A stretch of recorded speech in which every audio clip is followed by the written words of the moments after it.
नमस्कार मंडळी, रामकृष्ण हरी. हा घरातला देवारा आहे आमच्या.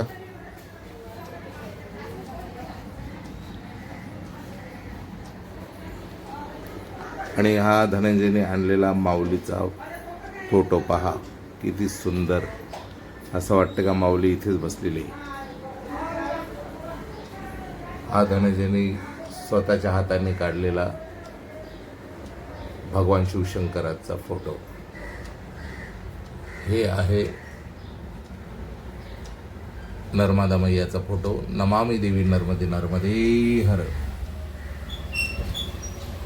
इथे पाहू शकता तुम्ही नर्मदा परिक्रमा तारीख 22/12/2025 ते 8/4/2026.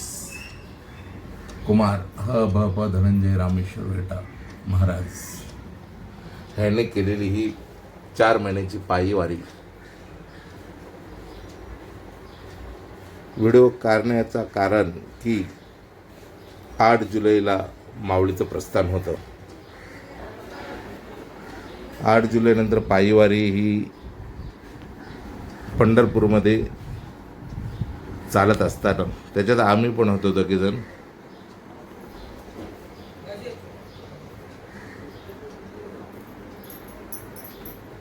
मी, माझी पत्नी आणि माझा मुलगा धनंजय आम्ही पायी चालत 25 जुलैला 24 जुलैला आम्ही पंढरपूरमध्ये दाखल झालो. 25 जुलैला आषाढी एकादशी होती. आषाढी एकादशी झाली, द्वादशीचे पारणे सोडले आणि 29 जुलैला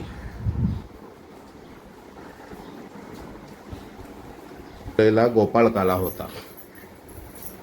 आम्ही गोपाळकाला वगैरे केला 29 तारखेला. आणि गोपाळकाला करून आम्ही आणि माझी पत्नी घरी आलो. म्हणजे आमचा सर्व 188 नंबरच्या दिंडीचा परिवार जे राहिले होतं गोपाळकाल्याला ते सर्वजण आलो. 29 तारखेला संध्याकाळी 4 वाजता परत माऊली पंढरपूरवरून आळंदीला येण्यासाठी निघाले. पंढरपूरवरून आळंदी परतीची वारी ही 8 ऑगस्ट रोजी माऊली आळंदीला पोचली संध्याकाळी. 9 ऑगस्टला एकादशी होती. एकादशीची नगर प्रदक्षिणा माऊली करते. ती प्रदक्षिणा झाली आणि तिथेच माझा मुलगा वारी म्हणजे द्वादशी पारणे सोडण्यासाठी राहिलेला आहे. आता 10 ऑगस्टला घरी येणार. 11 ऑगस्टला संत नामदेव महाराज समाधी सोहळा आहे व श्री संत सावता माळी यांची पुण्यतिथी आहे. ही जो सोहळा आहे हा कोपरखेरणे गावात भक्तराज हनुमान मंदिर येथे हा सोहळा साजरा होणार आहे.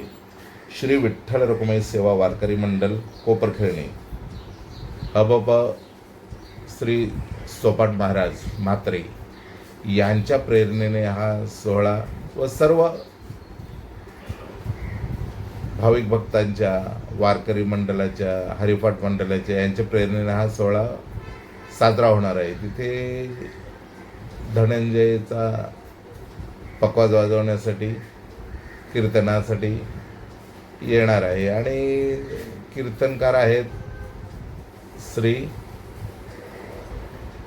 संकादिक महाराज यांचा आहे. आणि हा व्हिडिओ काढण्याचं कारण असंच की छोटासा आहे. माझा मुलगा परतीला आहे आणि परतीवरून तो आज 10 तारखेला इथे घरी येणार आहे. थोडीशी घरी आल्यानंतर मी तुम्हाला थोडासा दाखवणार आहे त्याच्यात घरी आला म्हणून. हाच कारण आहे.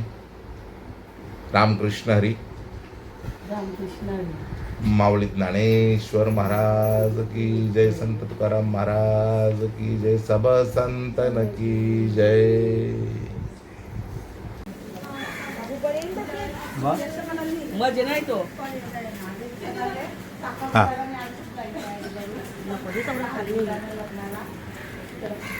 नाही पांढरा अरे थांब, ही मावशी जाऊ हात लागला तरी चालतो.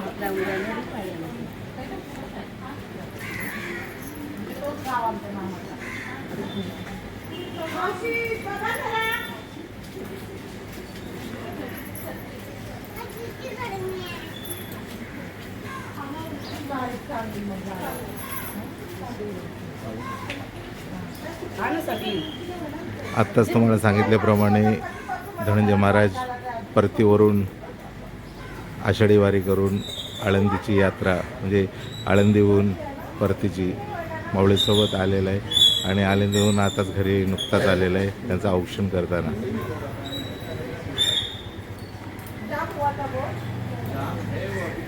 जाता पंढरीशी सुख वाटे जीवा आनंदे केशवा भेटताती. दर्शन झाले. जातो माघारी पंढरीनाथा तुझे दर्शन झाले आता अशी ख्याते. त्यानंतर माऊली सोबत 10 दिवसाचा प्रवास करून परतीची वारी करून धनंजय महाराज आता घरी आलेले आहेत. त्याचं औक्षण करताना आई काकी मावशी आईची आई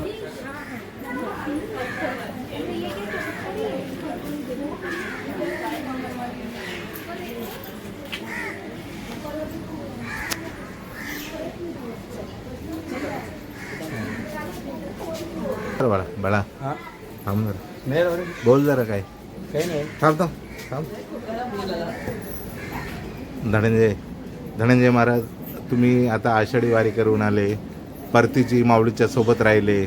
माऊलीच्या सोबत तुम्हाला कसा वाटला आळंदीला मस्त परत येताना? तुम्हाला काय काय अनुभव आले असे काही? काही नाही हा छान झालेली आहे वारी. रामकृष्ण हरी ज्ञानोबा तुकाराम. चला घरी. अशा प्रकारे पूर्ण वारी झालेली आहे आणि त्या वारीची सांगता आमच्या घरी येऊन झालेली आहे. राम सकाळची गेली मी नाही. आता त्याला हात पाय धुवले. नंतर धुवी लाग असं पाहायचं त्याला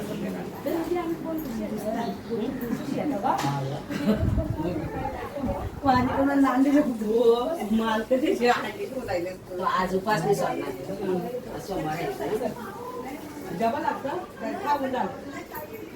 हा बरोबर. चल चला.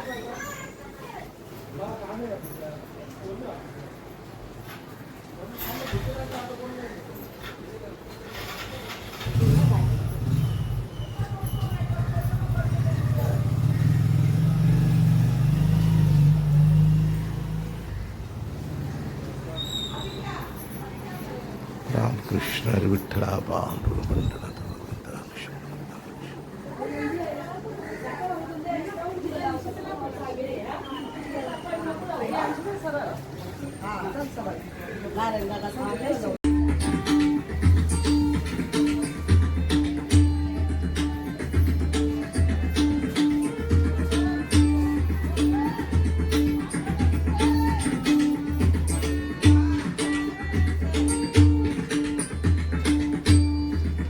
आम्ही धनंजयला भेटायला आलोय.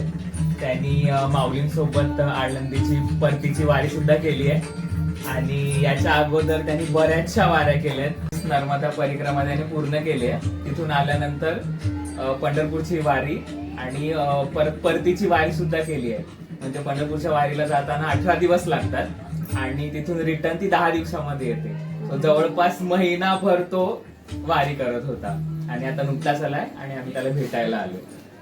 आणि ही वारी आहे ना आषाढी झाल्यानंतर परतीचा प्रवास म्हणजे रात्री 2 वाजल्यापासून करतात सर्वच वारकरी माऊलीसोबत.